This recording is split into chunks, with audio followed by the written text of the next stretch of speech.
Welcome to RTV. నేను మీ మనోజ్.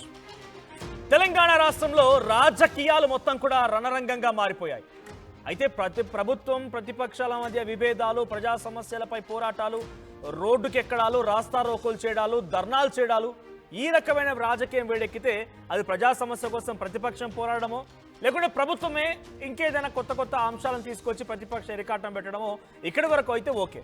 కానీ ఇక్కడ తండ్రి కూతుర్ల మధ్య డైరెక్ట్ ఆర్ ఇండైరెక్ట్ ఫైట్ అయితే కొనసాగుతోంది. హరీష్ రావు వైపుగా నిలబడ్డారు కేసీఆర్. చాలా క్లియర్గా హరీష్ రావుపై ఆరోపణలు చేస్తావా, పార్టీ ముఖ్యం నాకు, కుటుంబం కాదన్న చందంగా చాలా నిక్కచ్చిగా ఆయన కూతురైనప్పటికీ వదిలిపెట్టకుండా పార్టీ నుంచి దాన్ని సస్పెండ్ చేస్తూ నిర్ణయం తీసుకున్నారు. ఇక్కడ ఒక ఇంట్రెస్టింగ్ అంశం ఏంటంటే, ఎవరికైనా ఒకనొక సందర్భంలో కవిత గారే మాట్లాడుకొచ్చారు మీడియా సమావేశంలో, ఉరిదీశారు అని మాట్లాడుకొచ్చారు. మరి ఆ ఉరిదీసే క్షణంలోనైనా, అంత కఠినాత్మకమైన శిక్ష వేసే సమయంలోనైనా మీ చివరి ఆకాంక్ష ఏంటి, మీ చివరి కోరిక ఏంటి అని అడుగుతారు. కానీ కవిత గారి విషయంలో ఎందుకు అది జరగలేదు అర్థం కాలేదు. షోకాజ్ నోటీస్ ఇచ్చి తను ముందుగా వివరణ అడిగిన తర్వాత, ఎందుకు ఇలా మాట్లాడమని చెప్పి అడిగిన తర్వాత ఆ తర్వాత క్లారిటీ ఇవ్వాల్సింది. కానీ ముందుగానే తను మాట్లాడిన మాటలు కొంత ఇబ్బంది కలిగించాయేమో, కానీ కొన్ని రోజులుగా తను చేసినటువంటి చర్యలు మొత్తం కూడా పార్టీకి తీవ్ర నష్టం కలిగిస్తున్నాయి కాబట్టి నిర్ణయం తీసుకున్నామని చెప్పి ఆ సస్పెన్షన్ లెటర్లో కూడా చాలా క్లియర్గా మెన్షన్ చేశారు. చివరాకరణ ఒకవేళ ఆ పార్టీ అధ్యక్షుడో లేదా వర్కింగ్ ప్రెసిడెంటో పార్టీ నుంచి బహిష్కరించినా, దాన్ని సస్పెండ్ చేసినా ఒక ఎత్తు. కానీ క్రమశిక్షణ కమిటీ చేత, తర్వాత పార్టీ ప్రధాన కార్యదర్శుల చేత వాళ్ళ సంతకంతో తను సస్పెన్షన్ గురయ్యారు.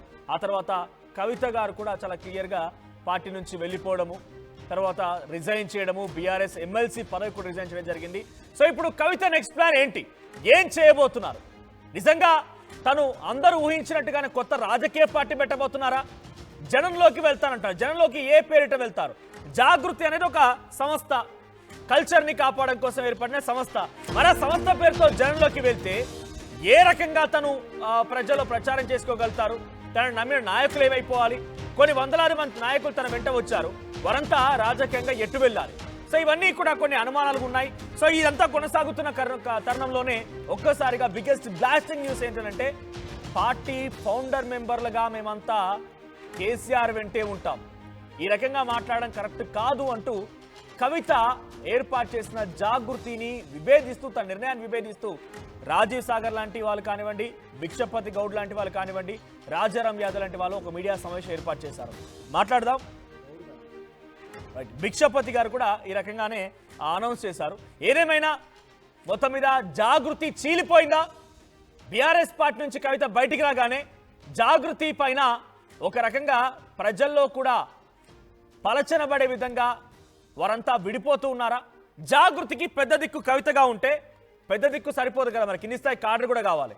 మరి కాడర్ ఎవరున్నారు, ఏ రకంగా ఉంటుంది మాట్లాడదాం. మనతో పాటుగా ఆర్టీవీ స్టూడియోలో నరేష్ గారు, Jagruthi organising state secretary, and Bhikshapathi గారు ప్రస్తుతం జాగృతి ఫౌండర్ మెంబర్గా విభేదించిన దాంట్లో ఆయన కూడా ఉన్నారు. సో అటు తెలంగాణ హరీష్ రావు యువసేన అధ్యక్షులుగా సంతోష్ కూడా ఉన్నారు. మాట్లాడదాం వారితో పాటుగా. ముందుగా ఫస్ట్ క్వశ్చన్ భిక్షపతి గారిని. భిక్షపతి గారు, మీరు జాగృతి ఫౌండర్ మెంబర్ అన్నారు, మాజీ కార్పొరేషన్ చైర్మన్, అప్పటి వరకు బాగానే ఉంది. సో కవిత ఒక్కసారిగా బీఆర్ఎస్ పార్టీని సస్పెన్షన్ గురవగానే బయటకు వచ్చి జాగృతిగా మేము కూడా ఉన్నాం కాబట్టి మాకు ఇకపైన జాగృతితో సంబంధం లేదు, లేకపోతే మేము బీఆర్ఎస్ పార్టీ హరీష్ రావు లేకపోతే కేసీఆర్ వెంటే ఉన్నామని చెప్తున్నారు. ఏంటి, కవిత బయటికి వెళ్ళింది కాబట్టి ఇప్పుడు మీ పార్టీ లేకపోతే మీ నాయకురాలు కాకుండా పోయిందా? అదేం లేదండి, మేము కవిత గారికి ఏం వ్యతిరేకం కాదు, కానీ తాను ఇటీవల కాలంలో చేసినటువంటి వ్యాఖ్యలను మేము తీవ్రంగా ఖండిస్తా ఉన్నాం. ఎందుకంటే మేము అందరం కూడా కవితతో పాటు 18 సంవత్సరాలుగా పనిచేస్తా ఉన్నాం. అదే విధంగా బీఆర్ఎస్ పార్టీ కూడా పనిచేస్తా ఉన్నాం. తెలంగాణ జాగృతి అని పెట్టుకున్నా కూడా మేము బీఆర్ఎస్ పార్టీకి పనిచేస్తా ఉన్నాం.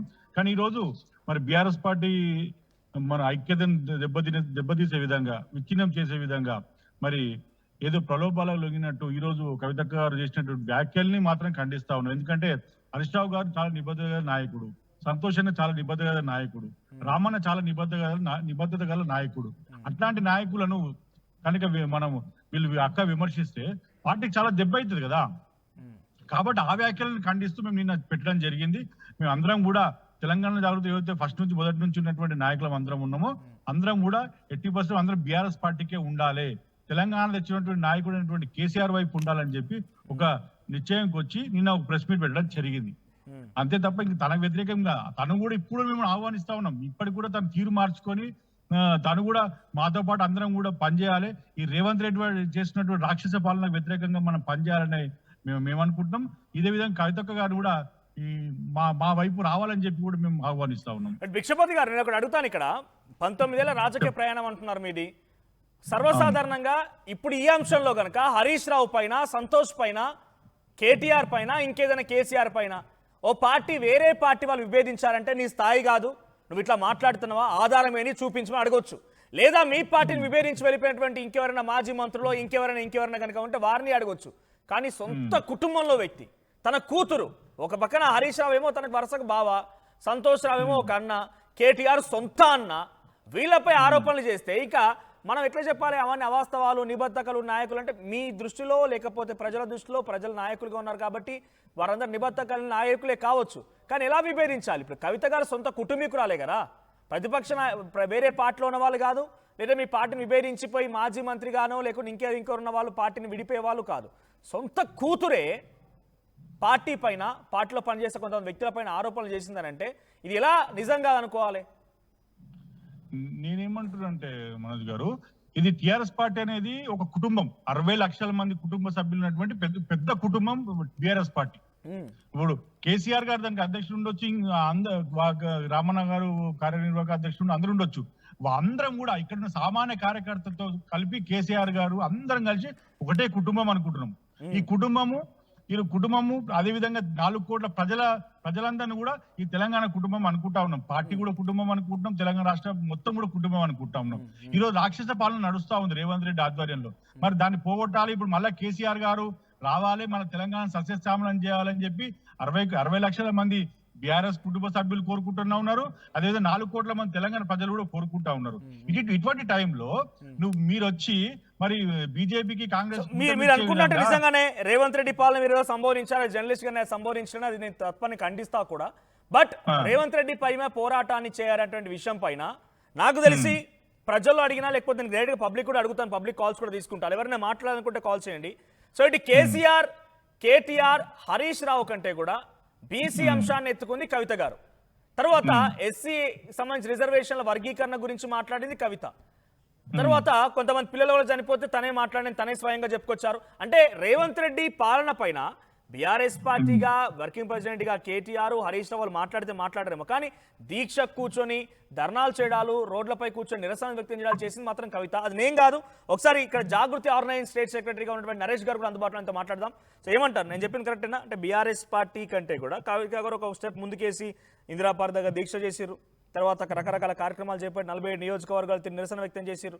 సో ఇప్పుడు కుటుంబంలో ఉన్నటువంటి ఒక వ్యక్తి బయటికి వెళ్ళడాన్ని మొదటిగా నిజంగా ఒకవేళ కానీ కవిత గారు అదే ఉండుంటే, కవిత అదే కుటుంబంలో ఉండుంటే తను గౌరవ ప్రతిష్టలను పొందేవారు, గౌరవం తీసుకునేవారు. కానీ ఇప్పుడు చాలా మంది బీఆర్ఎస్ పార్టీ నాయకులు నా డిబేట్లో చాలా మంది కీలు బొమ్మని మాట్లాడుతున్నారు. ఎట్లా చెప్తారు మీరు? అయితే మొదటి నుండి కూడా జాగృతిలో ఫౌండర్ మెంబర్గా ఉన్నటువంటి నిన్న ప్రెస్ మీట్ పెట్టిన మిత్రులు ఎవరైతే ఉన్నారో, రాజీవ్ సాగర్ గారు కానివ్వండి, రాజారాం యాదవ్ గారు కానివ్వండి, మఠం భిక్షపతి గారు కానివ్వండి, ఇట్లా వారందరూ తన గురువు గారు అయినటువంటి కవితక్క గారు కష్టకాలాలు ఉన్నప్పుడు పార్టీ గెంటేసినప్పుడు వారి మీద ప్రెస్ మీట్ పెట్టి ధిక్కారం స్వరం వినిపించినటువంటి వారి యొక్క వారికి అందరికీ కూడా గురు పూజోత్సవ శుభాకాంక్షలు అండి. ఈరోజు టీచర్స్ డే కాబట్టి వారికి హ్యాపీ టీచర్స్ డే అన్న. మీ అర్థమైంది గురువు వెన్నుపోటు పొడిచి అనుకుంటున్నారా? నేను ఆ రకంగా అనలే. హ్యాపీ టీచర్స్ డే సందర్భంలో మా జాగృతికి మొదటి నుంచి అండదండగా ఉన్నటువంటి నాయకులు సరే నిన్న ఏదో రకంగా మాట్లాడిర్రు, కానీ ఈరోజు భిక్షపతిగా స్పష్టంగా చెప్తా ఉన్నారు, మేము కవితక్క గారికి వ్యతిరేకం కాదు, కవితక్క గారు మంచులను కోరుకుంటా ఉన్నాం, కవితక్క గారు ఏమి ఇబ్బంది పాలు చేయలేదు మమ్మల్ని అని వారు చెప్తా ఉన్నారు. కాబట్టి ఇక మాకు శిశమిసాలు ఎందుకుంటే చెప్పండి ఇక. కాబట్టి హ్యాపీ టీచర్స్ డే అందరికి మిత్రులందరికీ కూడా మీ ద్వారా చెప్తా ఉన్నాను. నెక్స్ట్ నెంబర్ 2, ఈరోజు మేము అడుగుతున్నటువంటి విషయం ఏంటంటే తెలంగాణ జాగృతి ఎవరికి చేసిందా, ఎందుకు ప్రెస్ మీట్ పెట్టాల్సి వచ్చిందా, వారి మాటల్లోనే నిన్న మాట్లాడినటువంటి మాటల్లో ఈరోజు డిబేట్ మాట్లాడినటువంటి మాటల్లో స్పష్టంగా మనకు అర్థమవుతా ఉంది ఎవరి ఒత్తిడి మేరకు ఆ ప్రెస్ మీట్ పెట్టాల్సి వచ్చింది అనేది. వారే అంటున్నారు. భిక్షపతి గారు ఎవరిని ఒత్తిడిలో ఉన్నాయా ప్రెస్ మీట్ పెట్టమని? ఎవరు ఒత్తిడి చేస్తే పెట్టడానికి మేము ఒట్టిగా రాలే, మాకు ఎవరు ఒత్తిడి చేయాల్సిన అవసరం లేదు. అక్కడ ఈరోజు మనం అందరం కలిసి కాంగ్రెస్ బీజేపీ మీద కొట్లాడిన సందర్భంలో రాష్ట్రంలో అనేక రైతులు ఇబ్బంది పడతా ఉన్నారు, మహిళలు ఇబ్బంది పడతా ఉన్నారు, విద్యార్థులు ఇబ్బంది పడతా ఉన్నారు. ఇట్లాంటి క్షణంలో మనం అందరం కలిసి బీజేపీ కాంగ్రెస్ మీద పోరాడాల్సిన సమయంలో మరి పార్టీలో ఉన్న వ్యక్తుల మీదనే అవినీతి ఆరోపణలు చేసుకుంటూ వాళ్ళు అట్లా చేసి వీళ్ళు ఇట్లా చేసి అని చెప్పి ఆరోపణలు చేసుకుంటూ ఇలా పార్టీని విచ్ఛిన్నం చేసేటువంటి మాటలు మాట్లాడుతున్నప్పుడు మేము కేసీఆర్ గారి శిష్యునిగా, కేసీఆర్ గారి భక్తునిగా, బీఆర్ఎస్ పార్టీ కార్యకర్తగా మేమెందుకు ప్రెస్ మీట్ పెట్టకూడదు? మేము ఎందుకు ఎవరో చెప్తే పెట్టాల్సినంత మేము ఈ రోజు పార్టీకి కాబట్టి మేము మాట్లాడాలి కాబట్టి అందరం కలిసి ప్రెస్ మీట్ పెట్టినాము. మేమందరం జాగృతిలో ఉన్నాము. ఎట్ ఏ టైం బీఆర్ఎస్ పార్టీలో కూడా ఉన్నాం. నేను కార్పొరేషన్ చైర్మన్ కూడా చేసిన. ఈరోజు బీఆర్ఎస్ పార్టీ మీద ఈగ వాళ్ళనే నేను మాట్లాడతా. అయితే కేసీఆర్ గారి మీద ఎవరు మాట్లాడినా తప్పకుండా మనోజ్ గారు ఒక విషయం ఏంటంటే కార్పొరేషన్ చైర్మన్గా చేసిన మేము కాబట్టి మేము మా నాయకులకు అండదండగా ఉంటాము, బీఆర్ఎస్ పార్టీ నాయకులుగా పెడితే మాకు అభ్యంతరం లేకపోతుండే. కానీ దాని వెనుక జాగృతి అని పెట్టుకొని జాగృతిలో ఒక్క నిమిషం వినండి ప్లీజ్. మీరు చాలాసేపు మాట్లాడారు, మీరు కారులో ఉన్నారు, మేము డిస్టర్బ్ చేద్దాం చెప్పి నేను చెప్తా ఉన్నాను. అయితే ఒక విషయం ఏంటంటే మీరు జాగృతి పేరు మీద చెప్పారు, జాగృతి మాకు అన్యాయం చేసింది అంటా ఉన్నారు. జాగృతికి అన్యాయం చేసిన అన్న వాళ్ళలో ముఖ్యంగా ముగ్గురు ముందున్నటువంటి వారిలో ఇద్దరు కార్పొరేషన్ చైర్మన్లు, ఒక జడ్పీటీ సార్. ఇంకా అన్యాయం ఎవరు జరిగినట్టు సార్? వీళ్ళు అన్యాయం జరిగినట్టు ప్రెస్ మీట్ పెట్టినట్ట మీరు అన్యాయం చేస్తున్నారు జాగృతికి? లేదండి, నువ్వు నరేష్ నీకు తెలియదు. నువ్వు మేము అందరం అక్కడ ఎన్నో ఏళ్ళ సంది ఉన్నాం. ఆ మాట చెప్పాలి. నేను కూడా బీఆర్ఎస్ లో మీకంటే ఉన్నా. మీరు జాగృతుల వరకు యాక్టివ్ ఉన్నప్పుడు నేను బీఆర్ఎస్ లో ఉన్నా. నేను కూడా మాట చెప్పొచ్చు మీకు. ఒక్క విషయం వినండి, బీఆర్ఎస్ గురించి మీరు మాట్లాడితే నాకంటే ఎక్కువ మీకేం తెలియదు బీఆర్ఎస్ పార్టీ గురించి. నాకంటే యాక్టివ్ ఏం లేరు మీరు. ఇంకా బలంగా చెప్తా ఉన్నా నేను. బీఆర్ఎస్ పార్టీలో మీరు జాగృతులు యాక్టివ్ ఉన్నప్పుడు నేను బీఆర్ఎస్ పార్టీ చాలా యాక్టివ్ ఉన్నా. ఆ విషయం మీరు ఇట్లా మాట్లాడితే నేను అట్లా మాట్లాడగలుగుతా. నరేష్ నువ్వు అక్క దగ్గరకు వచ్చి సంవత్సరం అయింది, మేము 18 సంవత్సరాలు అక్కడ ఉన్నాం. నువ్వు ఇప్పుడు కదా, నువ్వు ఇప్పుడే కదా వచ్చింది, నువ్వు ఇప్పుడే కదా ఎట్లా డిస్కస్ చేసుకొని పోయినాం, ఎట్లా సమావేశాలు పెట్టుకొని నువ్వు ఇప్పుడే కదా ఎట్లా ముందుకు పోదాం. అయితే ఇదే మఠం భిక్షపతి గారికి వినండి సార్, వినండి. భిక్షపతి గారికి చైర్మన్ వస్తే చాలా సంతోషపడ్డాం. ఆనాడు బీఆర్ఎస్ పార్టీ నేను యాక్టివ్ ఉన్నా, ఆనాడు ఎంబీసీ స్టేట్ ప్రెసిడెంట్ గా ఉన్నా. మా ఎంబీసీ నాయకునికి ఒక న్యాయం జరిగింది, ఒక కార్పొరేషన్ చైర్మన్ చెప్పి చాలా సంతోషపడ్డాం మేము అందరం కూడా. కానీ ఈ నాయకుడు ఇదే కవితక్క గారి ఆధ్వర్యంలో, యునైటెడ్ పూల ఫ్రంట్ ఆధ్వర్యంలో ఏ ఒక్క బీసీ ఉద్యమానికి అటెండ్ అడగండి. ఏ ఒక్క రోజైనా మీరు బీసీ 42% రిజర్వేషన్లో మీ భాగస్వామ్యం చెప్పండి. మీరు కార్పొరేషన్ చైర్మన్ అయ్యారు, ఈ రాష్ట్ర ప్రభుత్వం మీద ఒత్తిడి తేవడం కోసం, కామారెడ్డి డిక్లరేషన్ మీద ఒత్తిడి తేవడం కోసం మీ పాత్ర ఏదో చెప్పండి. విను నరేష్ విను. అక్కింట్లో జరిగిన అనేక కార్యక్రమాలు, బీసీ కార్యక్రమాలకు నేను హాజరైనా. కావాలంటే ఫోటోలు వీడియోలు చూసుకో. అదేవిధంగా లేదంటే ఇందిరా పార్క్ హాజరయ్యారు, కార్యాచరణ చేసినాం. బీసీ ఉద్యమ కార్యాచరణ చేసింది మేము. నరేష్ విను, నువ్వు టెంప్ట్ కాకు. ఇందిరా పార్క్ దగ్గర మొదటిసారి బీసీకి సంబంధించిన మీటింగ్ పెట్టినప్పుడు కూడా నేను అక్కడే ఉన్నా. కావాలంటే వీడియో ఫోటో లేదని మాట్లాడకు.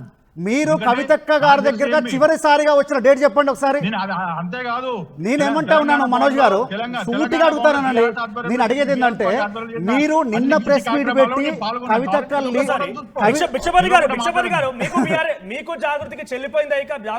ఒక్క నిమిషం సార్ క్లారిటీ ఇవ్వాలి.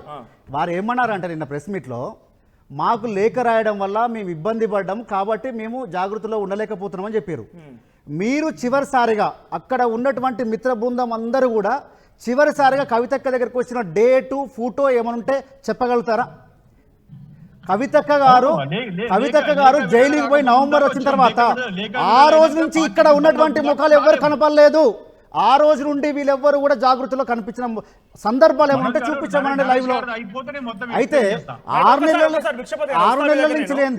నెలల నుంచి లేంది ఎందుకు నిన్న కేవలం ఒక నాయకురాల్ని, మహిళని, కేసీఆర్ బిడ్డని అంత కఠినంగా మీరే చెప్తా ఉన్నారు జాగృతి 20 సంవత్సరాల నుంచి పనిచేస్తా ఉన్నారు. అట్లాంటి వారిని ఒక్కటండి కూతురుగా పక్కన పెట్టండి, చెల్లెగా పక్కన పెట్టండి, ఒక మహిళగా, ఒక ఎమ్మెల్సీగా, ఒక 20 సంవత్సరాలు చేసిన ఉద్యమకారురాలుగా ఏమన్నా 24 గంటలు తీసేస్తారండి?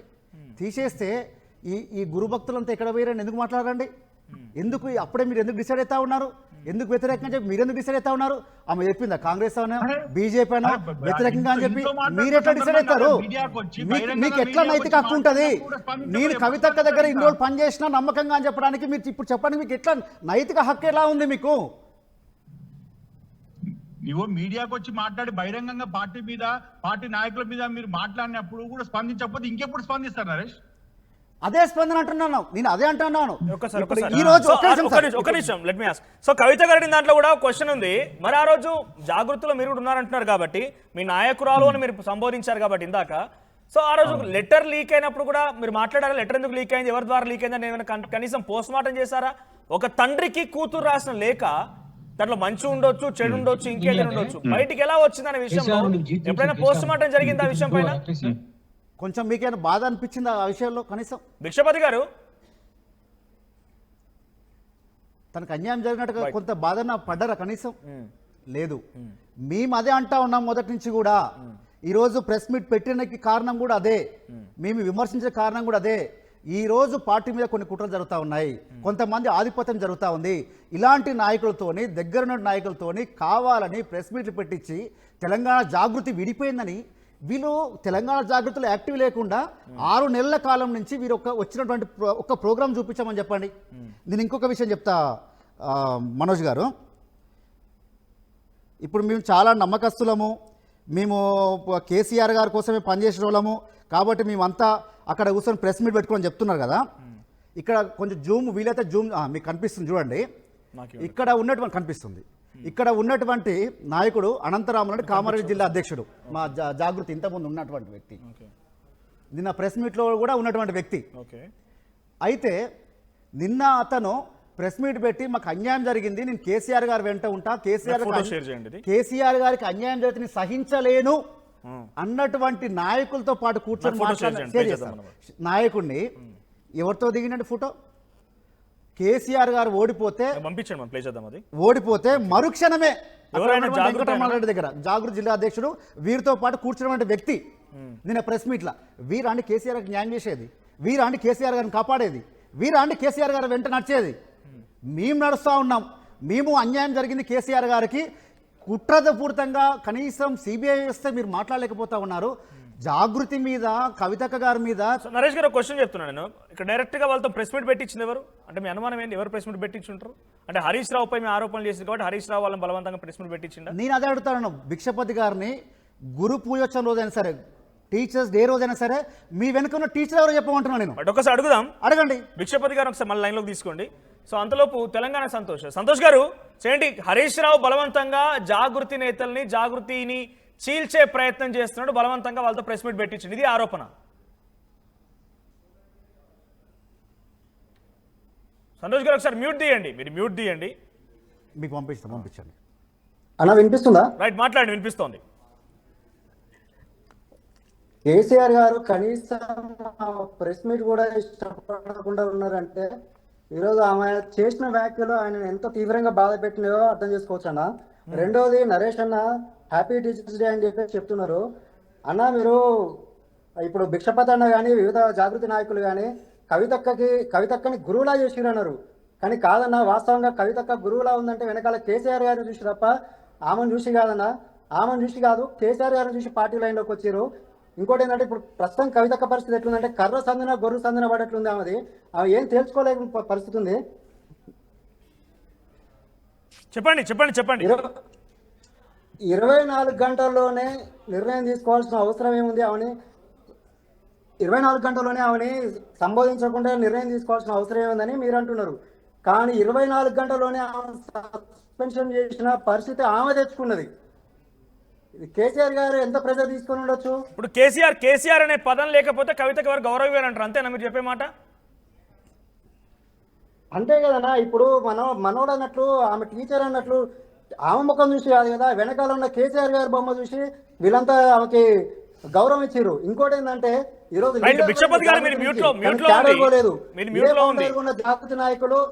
ఇదే ఫౌండర్ ఉన్న జాగృతి నాయకులు ఇప్పుడు మేడే రాజసాగర్ అన్న కానీ ఒక్కసారి హోల్డ్ లో ఉండండి. నేను నరేష్ గారు అడుగుతాను. నరేష్ గారు, కేసీఆర్ లేకపోతే కవిత నథింగ్, కేసీఆర్ అనే పదం ఉండడం వల్లే తనకు గురువు అనే స్థానం వచ్చింది, లేకపోతే తనకు గౌరవం వచ్చింది. ఏం చెప్తారు? మీ మధ్య అంటున్నాం సార్. కేసీఆర్ గారు లేకపోతే కవిత గారు ఎవరు, హరీష్ రావు గారు ఎవరు, కేటీఆర్ గారు ఎవరు, ఈ పార్టీ నాయకులు ఎవరు, ఎమ్మెల్యేలు ఎవరు, చైర్మన్లు ఎవరు, ఉద్యమం ఎక్కడిది, రాష్ట్ర ఆవిర్భావం ఎక్కడిది? తనే లేకపోతే ఇవన్నీ లేవు. కానీ తనే ఫస్ట్ అవుతాడు. నేను ఒకటి మీరు గమనించండి, ఈ డిబేట్ ద్వారా కేసీఆర్ గారు యువసేన ఉందండి ఎక్కడన్నా? హరీష్ రావు గారు యువసేన అధ్యక్షుని పెట్టుకున్నాడు కదా, ఇది అఫీషియలా కాదని వారిని అడగకండి. పక్కన ఉన్న మఠం భిక్షపతి గారు అడగండి, ఇది పార్టీకి విరుద్ధమైనటువంటి పదవా, పార్టీకి అనుకూలమైన పదవా? బీఆర్ఎస్ పార్టీలో ఎవ్వరికి కూడా సేనలు ఉండవు, ఇది అఫీషియల్ కాదు, సేనలు పెట్టుకోవద్దు అని ఇన్స్ట్రక్షన్ చేస్తే, కేసీఆర్ గారు చేస్తే దానికి విరుద్ధంగా సేనాను పెట్టుకొని దానికి అనుకూలంగా డిబేట్లో వచ్చి మాట్లాడుతూ ఉంటే ఎవరు కాపాడుతారండి పార్టీని? వీళ్ళని కేసీఆర్ గారు మాట వినేది. భిక్షపతి గారు, మీతో పాటుగా ప్రెస్ మీట్ లో కూర్చున్నటువంటి కొంతమంది వ్యక్తులకు సంబంధించి గతంలో కామారెడ్డి ప్రస్తుత ఎమ్మెల్యే వెంకటరమణరెడ్డి గారితో దిగిన ఫోటోలు కూడా ఉన్నాయి. పీసీ ఒకసారి ప్లే చేయండి. నరేష్ గారు షేర్ చేస్తున్నారు అవి. సో దాంట్లో అంటే మీరు పైకి చూడడానికి కేసీఆర్ గారితో, కేసీఆర్ గారు వెంటే ఉంటామని చెప్తున్నారు, కానీ లోపల వేరే ఉంది. భిక్షపతి గారు మీరు అది మ్యూట్లో ఉన్నట్టుంది.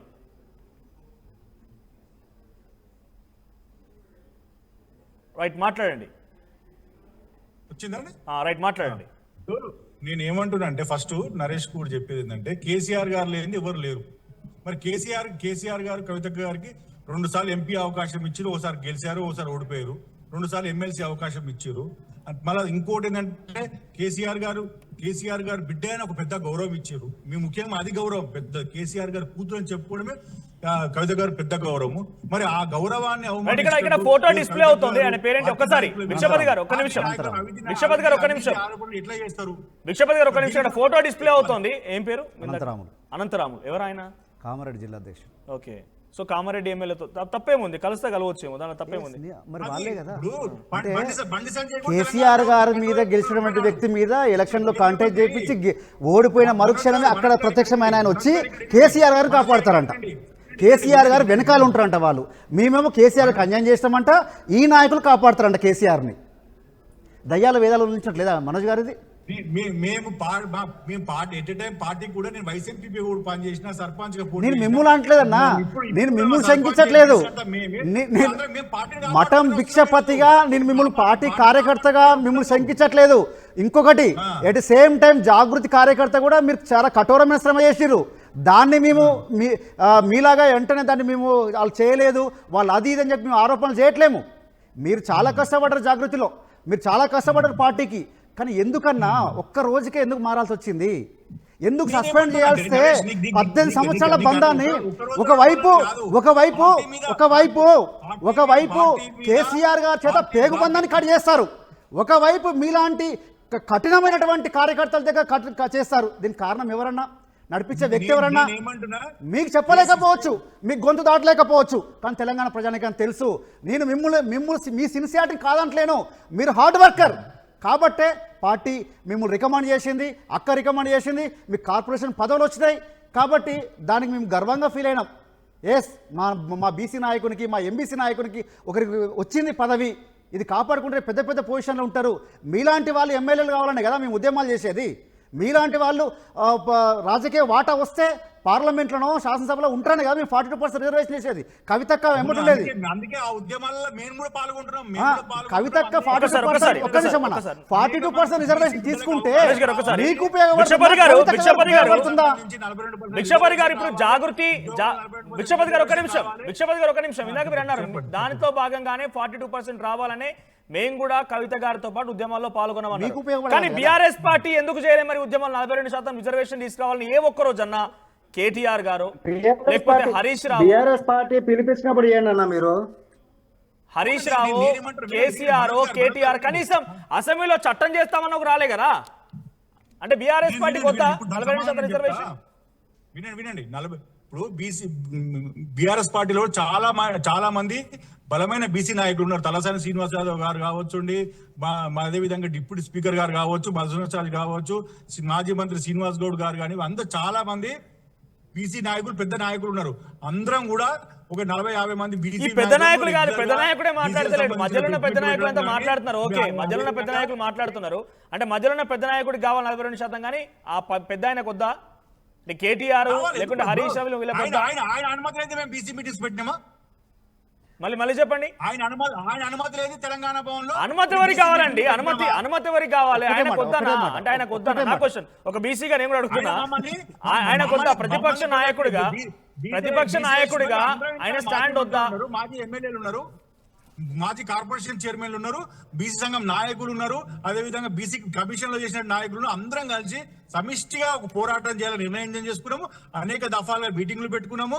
అదే విధంగా ఇంద్రాబాద్ దగ్గర జరిగినటువంటి ఎంపీటీసీ సర్పంచ్ ఆధ్వర్యంలో జరిగినటువంటి ఆ నాలుగులో కూడా మేము అందరం కూడా నేను ఒక మాట అనను, ఐఎమ్ సారీ, నేను ఒక మాట అనను, అది మీ ఇంటర్నల్ విషయం. బట్ ఒక మాట అంటున్నాను భిక్షపతి గారు, నేను ఒక మాట అనను. బట్ వినండి, మీకు చెప్తా, మీకు చెప్పినాక మీరు కంక్లూడ్ చేసినాక నా క్వశ్చన్ వినండి. నేను అనను, బట్ ఒక మాట అంటున్నాను. ఐఎమ్ సారీ, నేను నా మాట అనదలుచుకోలేదు, బట్ అంటున్నాను.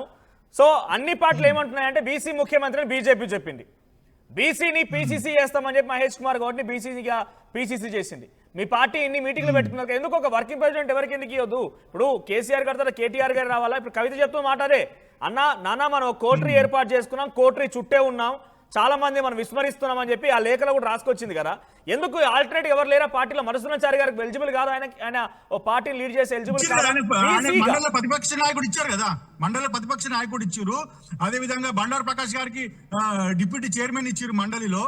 అదేవిధంగా మండలి చైర్మన్ స్వామి గౌడ్ ఫస్ట్ సారి కూడా మండలి ఏర్పడినప్పుడు తెలంగాణ వచ్చిన తర్వాత మండలి చైర్మన్ కూడా స్వామి గౌడ్ గారికి ఇచ్చారు. శ్రీనివాస్ గౌడ్ గారు మంత్రి పదవి ఇచ్చారు, తలసాని గారు మంత్రి పదవి ఇచ్చారు. గ్రామీణ ప్రాంతంలో మాకు సంపూర్ణ విశ్వాసం ఉంది, న్యాయం చేస్తారు. నేను ఏమంటా ఉన్నానంటే నమ్మకం ఉంది, బీసీలకు ఎంతో న్యాయం జరిగింది, కేసీఆర్ వలన అయింది, దానికి మేము కూడా సపోర్ట్ చేస్తాం. మేము కాదా అంటలేము, అన్యాయం జరిగింది అంటలేము. ఈ రాష్ట్ర దేశ స్వాతంత్ర అనంతరం తెలంగాణ రాష్ట్రానికి కానీ ఉమ్మడి ఆంధ్రప్రదేశ్లో కానీ తెలంగాణకు ఒక బీసీలో కొంత న్యాయం జరిగిందంటే కేసీఆర్ రాజ్యంలో జరిగింది. అయితే నా ప్రశ్న ఏంటంటే మీరు సామాజిక తెలంగాణ ఎందుకు అంటున్నారు? మరి జాగృతి సామాజిక తెలంగాణ అంటుంది. మేము తెలంగాణ జాగృతి పక్షాన కానివ్వండి, గతంలో బీఆర్ఎస్ పార్టీ అయినా కూడా ఎప్పుడు కూడా ఇంకా జరగాలి తెలంగాణ కోరుకునే వాళ్ళు, సామాజిక తెలంగాణ ఇంకా న్యాయం జరగాలని కోరుకునే వాళ్ళు, ఇంకా బీసీలకు ఇంకా మంచి జరగాలని కోరుకునే వాళ్ళు, ఇంకా జరగాలని కోరుకునే వాళ్ళం. అయితే ఒక్క నిమిషం, ఎందుకంటే ఏ సంక్షేమ పథకం తీసుకున్నా, పెన్షన్ తీసుకున్నా, రైతు బంధు ఇక మాకు బాగా తెలుసు. ఎందుకంటే మీకంటే ఎక్కువ ఆర్గ్యూ చేసిన వాళ్ళు మేము టీవీలలో, మీకంటే ఎక్కువ బీఆర్ఎస్ తరఫున ఆర్గ్యూ చేసిన వాళ్ళు మాకు ఇంకా బాగా తెలుసు. అవి ప్రతి పథకం తెలుసు, స్టాటిస్టిక్స్ తెలుసు, లబ్ధిదారులు తెలుసు. సామాజిక తెలంగాణ అయిందా కాలేదా? ఒకటి నేనేమంటాను, అయిందా కాలేదా? ఒకటే, ఈ తెలంగాణ అనేది కేసీఆర్ గారు కూడా చెప్పారు ఇంకా బాగుపడాలి. సామాజిక తెలంగాణ అంటే ఏంది, బంగారు తెలంగాణ, సామాజిక తెలంగాణ, ఇవన్నీ భాగం ఏంటంటే ఈ వర్గాలన్నీ కూడా ఇంకా బాగుపడాలి. ఎగ్జాంపుల్ చెప్తా, ఈ బీసీ వర్గాలు, ఎస్సీ వర్గాలు, ఎస్టీ వర్గాలు బాగుపడాలని గురుకుల పెట్టి ఒక తరాన్ని మనం బయట వేయాలని చూసినటువంటి వ్యక్తి కేసీఆర్ గారు. సామాజిక తెలంగాణ అయిందా లేదా చేయడం కోసం ప్రయత్నం జరగాలి. ఇంకా ఇప్పుడు కాలే కాదండి, కేసీఆర్ 65